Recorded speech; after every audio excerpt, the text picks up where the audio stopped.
ground on which the cemetery stands was originally purchased by John Livesley in 1857, the vicar of the nearby St Philip's Church, as an overspill burial ground. The first burial at Wardsend was a 2-year-old girl named Anne-Marie Marsden in 1857. She is, in keeping with tradition, the guardian of the cemetery.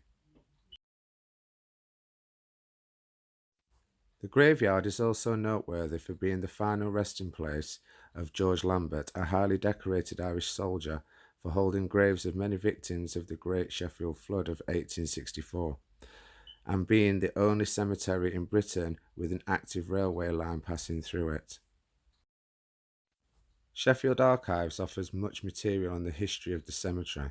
Perhaps most significantly is a detailed narrative account of the 1862 riot and the subsequent court hearings entitled Extraordinary Doings in a Cemetery in Sheffield by Ivor Haythorne, and in 2013 Desertion Project, heavily influenced by the history of Below Movement Spearhead by E.P. Thompson and George Rood, called Crisis of Confidence, the public response to the 1862 Sheffield Resurrection Scandal by Jordan Lee Smith. On the evening of the 3rd of June 1862, the cemetery was the location of a turbulent riot by angry Sheffield citizens against accusations that the Reverend John Livesley and his sexton, Isaac Howard, were neglecting to bury corpses and instead selling them to the town's medical school for use in anatomical dissection. The rumours were proven false, and Livesley and Howard were instead fined by York Assizes for reusing graves in order to save space. However, both were later paid compensation for the damage caused to their property. During the riot, and Livesley was reinstated as the vicar of St Philip's Church. Today, Livesley Street, now home to the Hillsborough campus of the Sheffield College, as well as the back entrance to the Alton Stadium, is named after the Reverend Livesley. A memorial stone at the nearby walled garden in Hillsborough Park alludes to the unrest.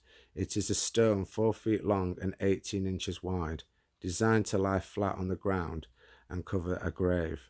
The inscription reads, "To the affectionate remembrance of Frank Bacon, who departed this life April 2nd, 1854, aged 3 years. Also Lewis Bacon, aged 4 months, buried in Wardsend Cemetery, April 12, 1858, and was one of many found in 1862, who had been so ruthlessly disinterred."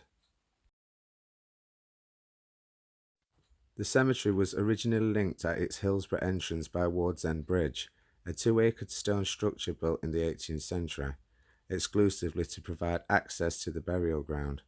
However, after its destruction by the Sheffield floods on the 25th of June 2007, it was rebuilt as a 31.2-foot wide single-span integral bridge at the estimated cost of $673,000 and reopened in early 2009.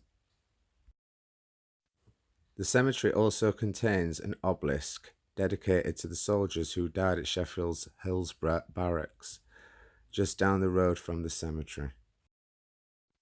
There are also buried here a number of service personnel who died in the First and Second World Wars, but because their graves are now unmaintainable by the Commonwealth War Graves Commission, their names are listed on a screen wall memorial in Plot H of the nearby City Road Cemetery.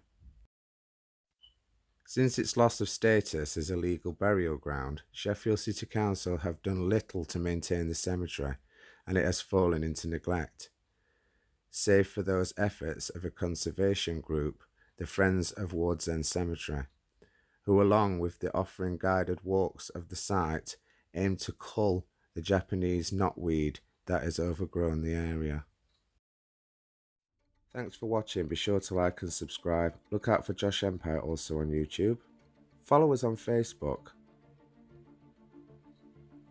Also find us on Instagram and look for Steel City Explorers and Josh Photography.